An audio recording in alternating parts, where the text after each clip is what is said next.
ഈ CPR കാർഡിയോപൾമണറി റെസിസ്റ്റേഷൻ ആണ്. Okay, ഇതിന്റെ സ്റ്റെപ്സ് എന്നാന്ന് വെച്ചാൽ ഇതാണ്. ഫസ്റ്റ് ഇപ്പൊ നമ്മുടെ മുമ്പിൽ ഒരാൾ കൊലാപ്സ് ആയി എന്ന് വെച്ചോ. അപ്പോ നമ്മൾ ഫസ്റ്റ് അവിടെ നമുക്ക് പേര് അറിയുവാണെങ്കിൽ പേര് പറഞ്ഞ് വിളിക്കാം, ഇല്ലെങ്കിൽ സാറോ അല്ലെങ്കിൽ മാഡമോ എങ്ങനെയാണോ അങ്ങനെ ഒച്ചയ്ക്ക് വിളിക്കണം കേട്ടോ. സ്പെഷ്യലി ഷോൾഡർ തട്ടി ഇങ്ങനെ ഓക്കെ വിളിക്കുക, പേര് പറഞ്ഞ് വിളിക്കുക, അല്ലെങ്കിൽ ഹലോ സാർ ഇങ്ങനെ ഓക്കെ. അപ്പൊ അവർ റെസ്പോണ്ട് ചെയ്യും അവേക്കാണെങ്കിൽ. അപ്പോൾ ആ റെസ്പോൺസ് കിട്ടുന്നില്ല. പിന്നെ you have to see, feel and touch. ഫീലാണ് ഓക്കെ. അപ്പൊ നമ്മൾ എന്നാന്ന് വെച്ചാൽ സീ എന്ന് വെച്ചാൽ പേഷ്യന്റ് ബ്രീത്ത് ചെയ്യുന്നെങ്കിൽ ചെസ്റ്റ് മൂവ് ആകും, അത് കാണണം ഓക്കെ. അത് ആ മൂവ്മെന്റ് ഇല്ലെങ്കിൽ പിന്നെ ഫീൽ ചെയ്യണം. ഫീൽ ചെയ്യാന്ന് വെച്ചാൽ നമ്മൾ അടുത്ത് പോകുമ്പോൾ പേഷ്യന്റ് ശ്വാസിക്കുകയാണെങ്കിൽ നമുക്ക് ഫീൽ ചെയ്യാൻ പറ്റും. അപ്പൊ ഫീൽ ചെയ്യുക ഓക്കെ. അപ്പൊ അതും ഇല്ല.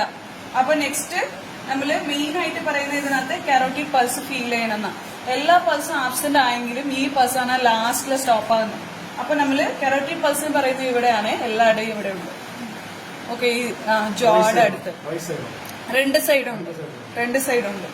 അപ്പൊ അത് ഫീൽ ചെയ്യുക ഓക്കെ. പൾസ് ഫീൽ ചെയ്തില്ലെങ്കിൽ പിന്നെ നെക്സ്റ്റ് പറയുന്നത് നമ്മള് ചെസ്റ്റ് കംപ്രഷൻ കൊടുക്കണം എന്നാ പേഷ്യന്റിന് ഓക്കെ. അപ്പൊ ചെസ്റ്റ് കംപ്രഷൻ എങ്ങനെയാ കൊടുക്കുന്ന വെച്ചാൽ യൂഷ്വലി ദിവസം നിപ്പിൾ ലൈൻ ഉണ്ടല്ലോ, ആ നിപ്പിൾ ലൈനിലെ സെന്റർ ആണ് ഓക്കെ. അപ്പൊ എങ്ങനെയാന്ന് വെച്ചാൽ ഇതാണ് ഫസ്റ്റ് നമ്മുടെ ആർക്ക് ഏത് ഹാൻഡാണോ ഏറ്റവും, ഇപ്പൊ ചിലർ ലെഫ്റ്റ് ഹാൻഡ് ഒക്കെ കാണുമല്ലോ, സോ അതുപോലെ അപ്പൊ അവിടെ കൈ വയ്ക്കുക, പിന്നെ ഈ കൈ കൊണ്ട് ഇന്റർലോക്ക് ചെയ്യുക ഓക്കെ. ഇതാണ് പൊസിഷൻ, മനസ്സിലായോ? സോറി എന്റെ കൈ ഇതാണ് ഓക്കെ, മനസ്സിലായോ? സോ ഇങ്ങനെ.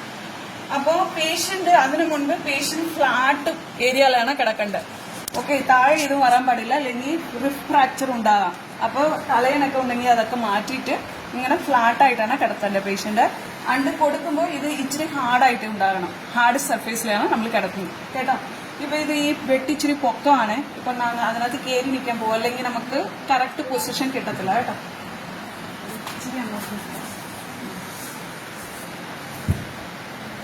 ഓക്കെ, പൊസിഷൻ കിട്ടാൻ വേണ്ടിട്ടാ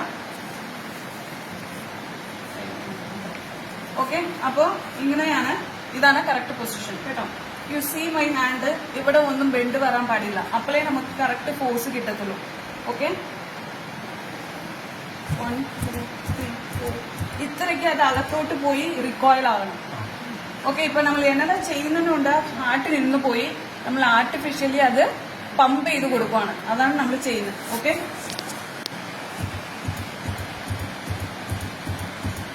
ഇങ്ങനെ ചെയ്താൽ മാത്രമേ ആ കംപ്ലീറ്റ് ഫോഴ്സ് നമ്മൾ ഇവിടെ കൊടുക്കത്തുള്ളൂ, ഇല്ലെങ്കിൽ കൈ ബെൻഡായാൽ നമ്മുടെ ഫോഴ്സ് എല്ലാം ഇവിടെ പോകും കേട്ടോ. സോ അത് കാരണമാണ് പറയുന്നത്. അപ്പോൾ നമ്മൾ ഇങ്ങനെ കൊടുക്കുന്നത് 30 കംപ്രഷൻ എന്നാണ് പറയുന്നത്, 30 ചെസ്റ്റ് കംപ്രഷൻ. അപ്പോൾ 1 2 3 4 5 6 7 8 9 10 11 12 13 14 15 16 17 18 19 20 1 2 3 4 5 6 7 8 9 10 ഓക്കെ 30 ആയി. then നമ്മൾ 2 ബ്രത്ത് കൊടുക്കണം എന്നാ പറയുന്നത് പേഷ്യന്റ് ഓക്കെ. അപ്പൊ നമ്മൾ ബ്രത്ത് കൊടുക്കുമ്പോൾ സ്ലൈറ്റ്ലി പേഷ്യന്റ് ഹെഡ് ഇങ്ങനെ താഴെയാക്കുക ഓക്കെ. ആക്കി കഴിഞ്ഞിട്ട് നോസ് പിൻ ചെയ്യുക. ഫസ്റ്റ് നമ്മൾ നല്ല പോലെ ബ്രത്ത് എടുക്കണം, ഇങ്ങനെ വലിച്ചെടുത്തിട്ട് പിന്നെ വായി കൂടെ കൊടുക്കുക. അത് കൊടുക്കുന്ന അറ്റ്ലീസ്റ്റ് 1 മിനിറ്റ് വരെ കൊടുക്കണം. കൊടുക്കുമ്പോൾ നമുക്കിങ്ങനെ റേസ് ആവും ചെസ്റ്റ് കേട്ടോ, അത് നോക്കണം കേട്ടോ, മനസ്സിലായോ? സോ ഇങ്ങനെയാണ് 2 ബ്രത്ത് കൊടുക്കണം. പെട്ടെന്ന് ശ്വാസം എടുക്കുക, കൊടുക്കുക, പിന്നെയും ശ്വാസം എടുക്കുക, കൊടുക്കുക. അപ്പൊ കൊടുക്കുമ്പോൾ ഇങ്ങനെ ചെസ്റ്റ് റൈസ് ആകുന്ന കാണണം, അപ്പോഴേ നമ്മൾ കറക്റ്റായിട്ട് ബ്രത്ത് കൊടുക്കുന്നുള്ളൂ, മനസ്സിലായി? അത് കഴിയുമ്പോൾ പിന്നെയും കറക്റ്റ് പൊസിഷനിൽ വയ്ക്കുക. 1 2 3 4 5 6 അങ്ങനെ കൊടുക്കാൻ തുടങ്ങും ഓക്കെ. അതാണ് CPR.